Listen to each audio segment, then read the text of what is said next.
नमस्कार दोस्तों, आपका फिर से स्वागत है एक और नई वीडियो में। दोस्तों, आपको पता है मेरी वॉइस में थोड़ी प्रॉब्लम है, ये बाय बर्थ ही है। अगर आप सोचते हो कि भाई ये वॉइस ऐसी कैसी है, तो उस चीज़ को थोड़ा-सा आपको एडजस्ट करना पड़ेगा। पर जो इन्फॉर्मेशन आपको मिलेगी, वो सबसे बेस्ट इन्फॉर्मेशन आपको मिलने वाली है। इन्फॉर्मेशन में कोई भी दिक्कत नहीं आएगी, वो आपको इन्वेस्टमेंट में हेल्प करेगी। मैं ये सजेस्ट नहीं करता कि इन्वेस्ट इसी में करो। मैं आपको उसको बायोडाटा कंपनी का या किसी भी पर्सन से रिलेटेड जो स्टोरी लेके आता हूँ, उसकी पूरी डिटेल आपको प्रोवाइड करूँगा कॉमिक स्टाइल में। तो वीडियो को शुरू करने से पहले मैं यही कहना चाहूँगा, वीडियो अच्छी लगे तो वीडियो को लाइक करना, चैनल पर नए हो चैनल को सब्सक्राइब नहीं किया तो चैनल को सब्सक्राइब करना। तो आज की वीडियो में हम बात करेंगे वॉरेन बफेट के बारे में। वॉरेन बफेट के बारे में बात करें तो आपको पता है कि ये दुनिया की सबसे रिचेस्ट पर्सन में से एक है, या इन्होंने अभी हाल ही में रिटायरमेंट ले लिया है। आपको ये सब चीज़ें भी पता है, और इसके पीछे की भी स्टोरी जानना चाहते हो कि इन्होंने रिटायरमेंट लिया है तो क्या कंडीशन वगैरह रखी है, तो उससे रिलेटेड भी मैं आपको वीडियो बना दूंगा। कमेंट सेक्शन में ज़रूर से बताना उससे रिलेटेड। तो शुरू करते बिना किसी देरी के वीडियो को।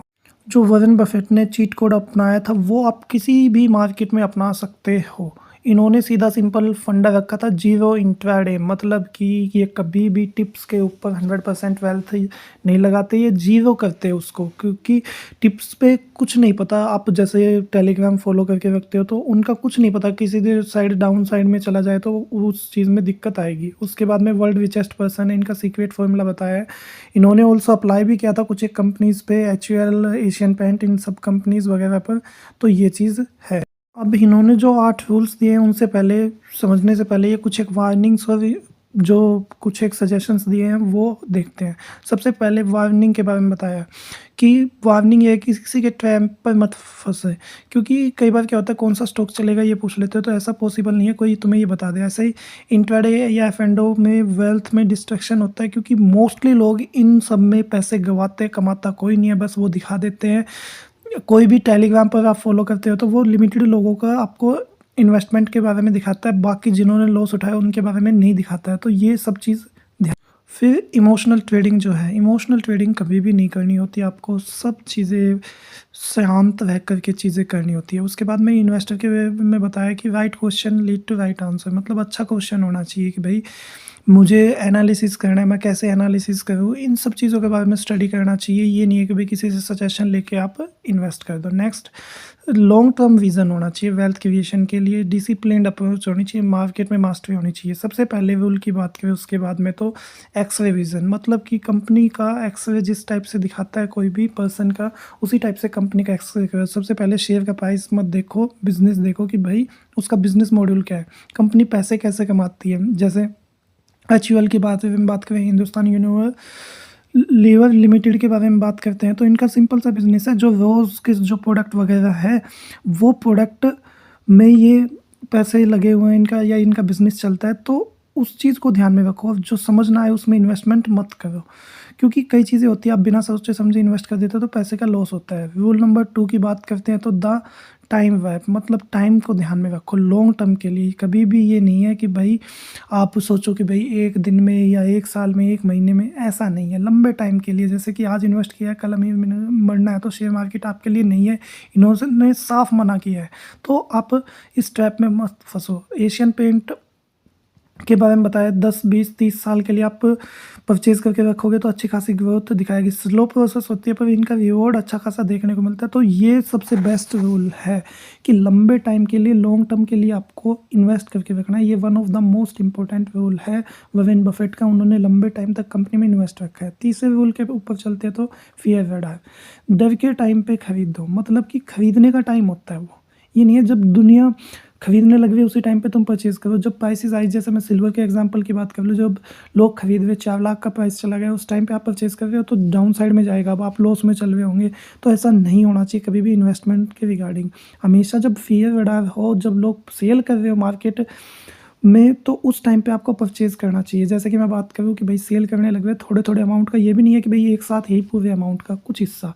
ऐसे ही बताएं, मार्केट क्रैश हो तो डिस्काउंट से जो होती है, कोविड क्रैश के दौरान क्या हुआ था, कंपनी के शेयर सस्ते मिल गए थे, और वो कभी ना कभी बढ़ेंगे, और डिस्काउंट में आपको शेयर मिल जाते हैं। नेक्स्ट जो रूल की बात करते हैं वो है सील्ड अप, किल द डेप्ट। डेप्ट मतलब कंपनी को डुबो देता है, उसके बारे में बताया। प्राइस मत देखो, बैलेंस शीट देखो, ये चीज़ सबसे इम्पोर्टेंट है। आज के दिन में दावे से कह सकता हूँ, आप में से जितने भी इन्वेस्टर्स हैं, मोस्टली जो इन्वेस्टर्स हैं 99% वो कभी भी बैलेंस शीट देखते ही नहीं है। देखते हैं तो उनको देखना ही नहीं आता क्या चीज़ देखनी क्या नहीं देखना। तो कभी भी प्राइस मत देखो, बैलेंस शीट के साइड में जाओ, हमेशा बैलेंस शीट को चेक करो कि बैलेंस शीट क्या शो कर रही है। साथ के साथ में focus on the strong cash flow, मतलब जो कैश फ्लो स्टेटमेंट है उनके ऊपर ध्यान दो, वो अच्छा है या नहीं है। तो ये सब चीज़ें। नेक्स्ट रूल के बारे में बात करते हैं, जो है हमारा रूल नंबर 5। तो द कैप्टन, मैनेजमेंट पे भरोसा रखो। फ्यूचर का मैनेजमेंट की नीयत क्या है उस चीज़ को देखो, चेक करो। और प्रमोटर है, उनकी होल्डिंग कैसी है। इसमें प्रमोटर मान लो 10% भी नहीं रखते होल्डिंग, तो वो कभी भी आपके बिजनेस आगे बढ़ता हुआ देखने को नहीं मिलेगा। प्रमोटर की अगर अच्छी खासी होल्डिंग है तो वो ऐसे ही कंपनी की हिस्ट्री चेक करो कि भाई प्रमोटर ने कैसे कैसे पैसा निकाला, वो सब चीज़ें। साथ के साथ में जो करेक्टर है वो देखो प्रॉफिट के कंपैरिजन पे। उसके बाद में बताया, अगर कैप्टन ही गलत होगा आपका, भाई जो भी पर्सन है जो पोस्ट पे बैठा हुआ है वही गलत होगा, तो कंपनी आपको कभी भी कमा के नहीं दे सकती। जो फ्रॉड वगैरह होने के चांसेस ज़्यादा होते हैं, कंपनीज के केस में फ्रॉड होते हैं, ये आपने देखा होगा। नेक्स्ट रूल पे चलते हैं, rule number 6। 30 stock is equal to confusion not safety. आप बहुत ज़्यादा स्टॉक मत रखो, 3 से 5 या 7 से 8 स्टॉक रखो। जिन स्टॉक के आप ऊपर भरोसा करते हो उनके ऊपर आप क्या करो, बाय करो। और उसके बारे में सारी चीज़ें जान के रखो कि भाई क्यों बाय करना चाहिए, कितनी क्वांटिटी में।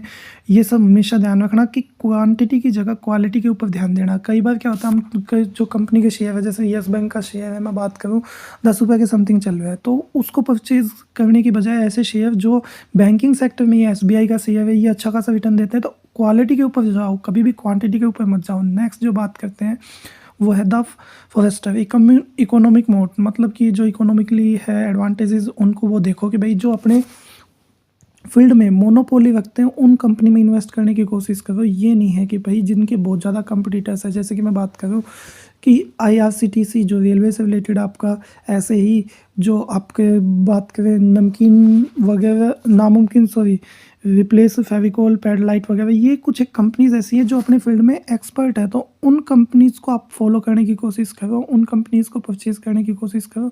ये नहीं है कि जो ऑलरेडी जिनके कंपटीटर बहुत ज़्यादा है। नेक्स्ट जो बात करते हैं, रूल नंबर 8, ये लास्ट रूल है। Market is an emotion test. Market क्या आपका इमोशन को टेस्ट करता है, देखता है, क्योंकि अप डाउन जाता है तो आपका हार्ट बीट फ्लक्चुएट होती है कि भाई ये चीज़ बेच देनी चाहिए या नहीं देनी चाहिए। तो ये चीज़ कभी भी नहीं करनी, आपको इन्वेस्ट कर दिया, लंबे टाइम के लिए छोड़ना है। साथ के साथ में money flow from impatient to patient, मतलब इम्पेटेंट से पेटेंट की साइड में जाती है।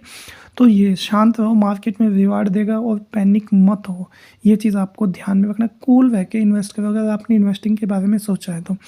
अदरवाइज़ अगर आपने इन्वेस्टिंग के बारे में नहीं सोचा, इन्वेस्ट नहीं करे, तो ये नहीं आपको रिटर्न मिल जाएगा। तो ये चीज़ आपको ध्यान में रखनी है, आपको शांत रह के इन्वेस्ट करना है, हड़बड़ाहट में या जल्दबाजी में कहीं पर भी इन्वेस्ट नहीं करना है। तो ये 8वां रूल था। उसके बारे में बात करें, इंडिया की कुछ एक कंपनीज़ है, जैसे HUL है, इसका हर घर में सामान जाता है, तो इसका बिजनेस मॉड्यूल कितना बड़ा होगा ये आपको पता है कि बहुत जब बड़े लेवल पर होगा। ऐसे ही एशियन पेंट है, आपको पता है कि जो मोस्टली पेंट यूज़ होते हैं, अभी हाल फिलहाल में थोड़ा डाउन साइड में चल रहा है, पर टाइम आएगा वापस से ये ऊपर उठेगा। तो उस केस में ये ऐसे ही पैडलाइट जो है फेविकोल से रिलेटेड है, आपकी जो चिपकाने से रिलेटेड होती है, जोड़ने से रिलेटेड चीज़ें होती है। अगर मैं बात करूँ लकड़ी का काम हो या कोई और काम हो, उसके में यूज़ ली जाती है। तो ये कुछ एक कंपनीज़ हैं जो आपकी बिल्कुल अलग से है। तो अगर इन कंपनीज़ से रिलेटेड भी वीडियो चाहते हो कि भाई अलग अलग कंपनीज़ का जो बैकग्राउंड HUL वगैरह इन सब का, तो वो चीज़ भी आप मुझे कमेंट सेक्शन में ज़रूर से बताना, मैं नेक्स्ट वीडियो उनसे रिलेटेड लेके आऊँगा।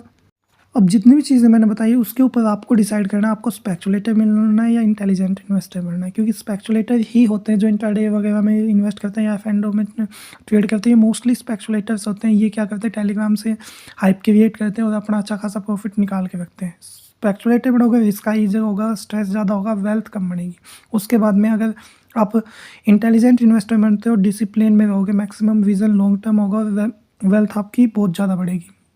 उसी के साथ में इमोशन पे आपको कंट्रोल रखना है, जैसे कि जो बफेट स्टाइल है, मेनली ये इमोशन नहीं शो करना चाहिए मार्केट में। इमोशन से कोई मतलब नहीं होता, वो आपका फैमिली नहीं, आपके अकॉर्डिंग चलेगा। नेक्स्ट उसी के बारे में बात करते हैं। सबसे पहले ये ध्यान रखना, ये चीज़ें बताइए, बिज़नेस को समझो कि बिज़नेस क्या है। नेक्स्ट थिंक, सोचो उसके बारे में, बाय फियर करो, जीरो डेप्ट होना चाहिए या कम से कम डेप्ट होना चाहिए, अच्छा मैनेजमेंट होना चाहिए, फोकस होना चाहिए, और माइंड में मोट मतलब कि वो अलग से उसकी एक इमेज होनी चाहिए मार्केट के अंदर। तो ये चीज़ होनी ज़रूरी है भी, किसी भी कंपनी के लिए अगर आप इन्वेस्ट करना चाहते हो तो इन पॉइंट पर आपको ध्यान देना है।